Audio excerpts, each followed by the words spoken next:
Ito po, 4,000 square meter. Ayan. Ito yung ano, medyo overlooking po ito. Ayan po yung mga kalapit niyang area. Ayan. Pasok po yung sasakyan. Kahit po maulan, pasok po ang sasakyan. Yan. Bale, ito po yung area.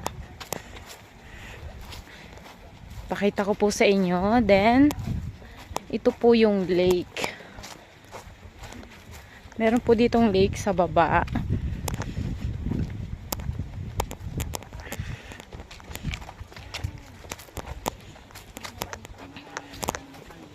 Ayan, ito po lake po ito. Wow.